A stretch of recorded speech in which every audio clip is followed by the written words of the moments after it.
দুর্ঘটনা নাকি পরিকল্পিত কিছু? নিরপেক্ষ বিশ্লেষণ, সত্য জানার দাবি। ভাই প্লিজ, নতুন কাউকে আবার জাতীয় বীর বানানোর আগে অন্তত তথ্য প্রমাণ সামনে আসুক। বিষয়টা অত্যন্ত সংবেদনশীল এবং তাই আমাদের আরও বেশি সতর্ক ও দায়িত্বশীল হতে হবে। একজন মানুষ, ফ্লাইট লেফটেন্যান্ট তৌকির, যিনি মাত্র তার জীবনের প্রথম একক সোলো ফ্লাইট চালাচ্ছিলেন, সেই ফ্লাইটই শেষ পর্যন্ত বিধ্বস্ত হয় ঢাকার দিয়াবাড়ির মাইলস্টোন স্কুলের ছাদে। এই ঘটনায় স্কুলের শত শত শিক্ষার্থী সেকেন্ডের ব্যবধানে প্রাণে বাঁচে এবং পাইলট ইজেক্ট করে বেরিয়ে আসেন। তাহলে পাইলট তৌকির কিভাবে মারা গেলেন? রিপোর্ট অনুযায়ী তিনি নিজে ইজেক্ট করে বেরিয়ে আসেন।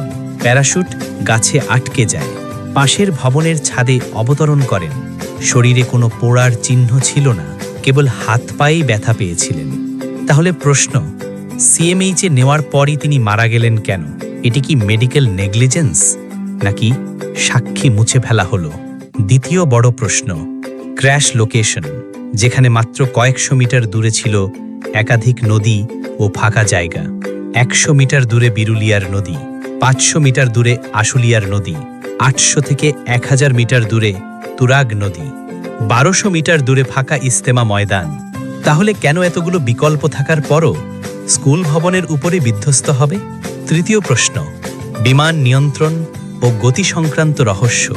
ঘটনার সময় কন্ট্রোল রুম থেকে পাইলটকে ইজেক্ট করার নির্দেশ দেওয়া হয়। তাহলে তিনি সাথে সাথে ইজেক্ট করেননি কেন? বরং তিনি উল্টো ম্যাক্স স্পিডে এয়ারবেজের দিকে যাওয়ার চেষ্টা করেন। একটু ব্যাখ্যা করা যাক। 1 ম্যাক = 1200 কিলোমিটার ঘন্টা। যদি সত্যি ইঞ্জিন ফেল করে, তাহলে সেই গতিতে পৌঁছানো সম্ভব? নাকি গতি ছিল 450 থেকে 600 কিলোমিটার ঘন্টার মধ্যে?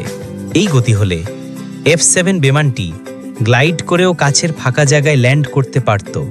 তাহলে কেন মাইলস্টোন স্কুলকেই টার্গেট মনে হলো? চতুর্থ প্রশ্ন, ফুয়েল ও ঝুঁকি মূল্যায়ন কী রকম? F-7 বিমানটির ফুয়েল ধারণ ক্ষমতা প্রায় 2330 কেজি, ব্যাকআপ ট্যাঙ্কে আরও 1300 কেজি। এই পরিমাণ ফুয়েল নিয়ে যদি জনবহুল ভবনের উপর বিমান পড়ে, তখন তাপমাত্রা 2000 ডিগ্রি সেলসিয়াস পর্যন্ত উঠতে পারে। তাহলে বিমান বাহিনী কি এই ঝুঁকি জানত না? জানলে কেন এমন জায়গায় একজন নবীন পাইলটকে একা উঠতে দেওয়া হলো? পঞ্চম প্রশ্ন, তদন্ত কতটা স্বচ্ছ?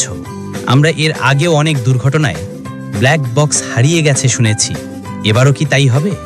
আমরা জানতে চাই, ফ্লাইট রেকর্ডার ব্ল্যাক বক্স আদৌ খুঁজে পাওয়া গেছে কিনা, পুরো জিপিএস লগ প্রকাশিত হয়েছে কিনা, এটিসি এয়ার ট্রাফিক কন্ট্রোল টাওয়ারের অডিও রেকর্ডিং প্রকাশিত হয়েছে কিনা।